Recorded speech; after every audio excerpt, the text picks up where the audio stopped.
m'appelle Aïssatou Diallo, je suis originaire de la Guinée-Conakry, en Afrique de l'Ouest, et je travaille pour le Centre du commerce international, le ITC, à Genève depuis 2000.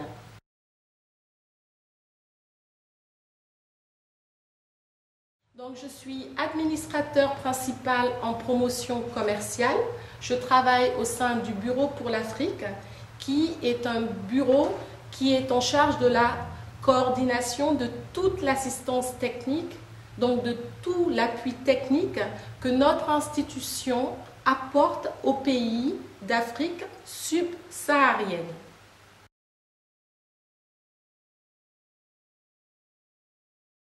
Donc, après mon baccalauréat, j'ai suivi des études de droit à l'université de Grenoble en France. Et ensuite, j'ai décidé de compléter ma formation par un diplôme en économie à l'université de Genève, car j'ai estimé justement qu'il était important donc d'avoir pas seulement une compétence sur une discipline, et que pour optimiser mes chances à l'époque pour pouvoir trouver un emploi, surtout puisque j'habitais Genève, qu'il était important de pouvoir avoir une autre formation.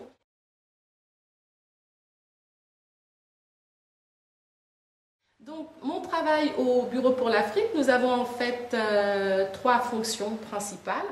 Faire une évaluation des besoins des pays en matière de commerce. Ensuite, c'est de pouvoir développer, sur la base de l'évaluation des besoins, une proposition d'assistance technique, c'est ainsi qu'on l'appelle. Et ensuite, c'est d'approcher les donateurs, puisque le Centre du commerce international, c'est une agence, comme vous le savez, des Nations Unies, mais également de l'Organisation mondiale du commerce, mais c'est une agence de coopération technique. Autrement dit, nous n'apportons pas de solutions financières, mais nous apportons une expertise. Et donc, lorsque nous apportons notre expertise au pays, nous travaillons avec les pays pour également identifier les sources de financement pour pouvoir, comme je disais, concrétiser ces projets. Donc voilà. Et enfin, peut-être, ça ce sont les trois fonctions principales, mais à côté, donc en tant qu'administrateur principal au Bureau pour l'Afrique, une autre de mes missions, c'est aussi de représenter le Centre du commerce international sur le terrain, c'est-à-dire de voir un peu ce que font les autres institutions qui sont sur place. Par exemple, ça peut être l'Organisation des Nations Unies sur le développement industriel, l'ONUDI, ça peut être le Programme des Nations Unies sur le développement, voir ce que font toutes ces institutions-là et pouvoir identifier donc des axes de coopération avec l'ITC de manière à ce que notre intervention puisse s'inscrire dans un cadre qui est plus global, mais qui pourrait donc avoir un impact plus important à l'échelle des pays où nous travaillons.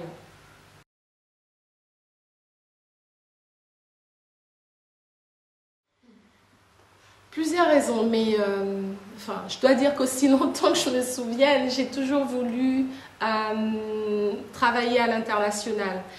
Puisque depuis toute petite déjà, je m'intéressais beaucoup à l'actualité internationale, j'aimais suivre le journal télévisé, je suivais tout ce qui avait trait donc, au développement, aux questions de paix, de sécurité internationale. Donc j'ai toujours voulu travailler pour une institution internationale pour justement me mettre au service du développement. Et je pense que venant d'un pays en développement, en l'occurrence la Guinée, ayant passé une grande partie de ma vie à l'étranger, c'était important justement de pouvoir aussi à mon tour apporter à ma manière ma contribution au développement.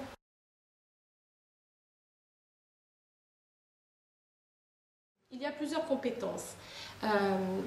C'est bien d'avoir, je pense, un profil d'économiste en général à l'ITC. Je pense que c'est l'un des profils qui est le plus demandé. D'être économiste, d'avoir une formation en économie, c'est très bien. Une formation de statisticien, pourquoi pas, parce que ça aide dans la mesure où nous faisons pas mal d'études.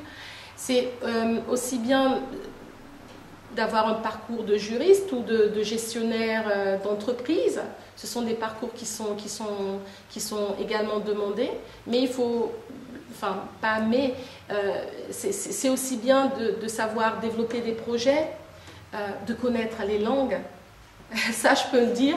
Étant francophone, je dois dire que franchement, c'est très important d'avoir les langues, notamment l'anglais qui est la langue de travail au sein du système des Nations Unies, d'avoir le français, d'avoir l'espagnol, pourquoi pas l'italien ou d'autres langues, et même des langues africaines. Dans certains cas, cela aide. Donc voilà, donc il n'y a pas vraiment de profil arrêté, disons. Je dirais que le côté positif, c'est justement l'environnement multiculturel. Ça, c'est ce que toutes les personnes qui travaillent dans les organisations internationales vous diront. C'est le fait d'être au contact de personnes venant de pays différents, avec des parcours aussi différents, parce que ça, c'est aussi intéressant. C'est pas simplement de venir d'un pays, mais c'est aussi d'avoir des parcours différents, comment tout ce monde-là un jour se retrouve à Genève qui devient un carrefour. Je pense que ça c'est le côté positif, c'est de pouvoir, mais c'est aussi de se lever le matin et de dire j'ai un objectif, quoi. Ça c'est, à mon avis, ça c'est vraiment le côté positif, hein. Et c'est pour ça que je dis que quand même travailler pour une organisation internationale, c'est quand même quelque part, c'est une vocation, c'est un engagement. Maintenant, en ce qui concerne les côtés négatifs, bon, les côtés négatifs, qu'est-ce que je pourrais dire ? Non, mais c'est d'être tout le temps disponible. Il faut être tout le temps disponible, il faut être à l'écoute, c'est pas quelque chose de négatif, hein, mais il faut savoir écouter. Il faut toujours essayer de comprendre. Et c'est pas toujours évident. Parce que parfois, dans certaines situations, le côté émotionnel peut prendre le pas sur le côté rationnel.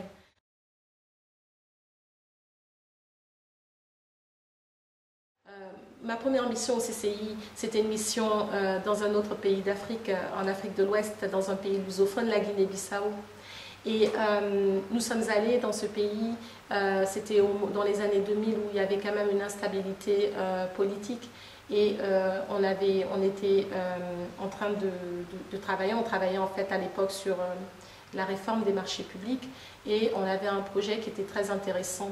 Et on devait rester parce qu'on était à quelques jours justement du lancement du projet. Et avec la situation politique, on nous a demandé aussi d'évacuer. On nous a demandé de partir subitement. Donc ça, c'est aussi des choses qui se passent. Donc ça, j'ai aussi été témoin, c'est-à-dire que très souvent, quand on va à la télé, qu'on évacue le personnel des Nations Unies, les gens ne sont pas... Enfin, on voit ça un peu de loin, mais c'est vrai que là, on l'a vécu, peut-être à des degrés différents, mais bon, voilà, c'est aussi de partir, de savoir que, bon, tu pars, mais tu ne sais pas ce qui se passe après, tu ne sais pas si tu vas revenir, bon.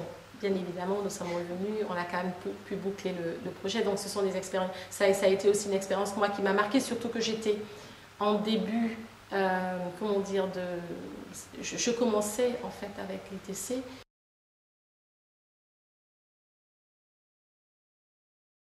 C'est vraiment, pour moi, c'est le côté cosmopolite de Genève. C'est l'ouverture de Genève vers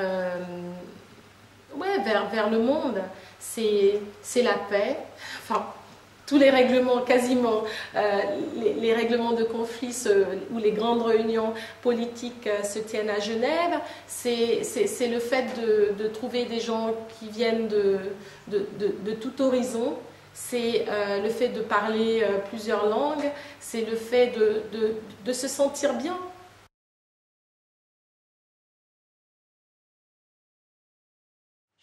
Je dirais, le premier conseil pour les jeunes serait vraiment de se mettre aux langues.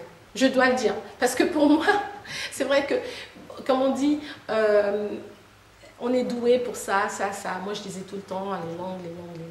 Mais les langues, c'est quand même important quand on veut travailler dans le domaine international. Donc, je dirais la première chose, les langues. La deuxième chose que je dirais,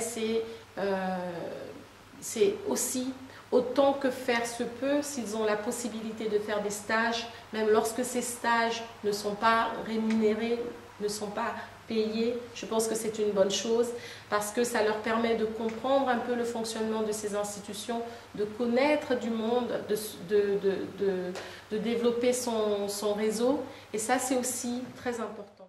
En tout cas, pour ceux qui désirent et qui souhaitent s'engager à l'international, moi je leur dirais que je les encourage, que c'est un métier qui est passionnant, que c'est un métier où tous les jours on a des défis à relever, que c'est pas toujours évident parce qu'on ne voit pas toujours forcément comment dire, l'impact de ce que nous faisons au quotidien.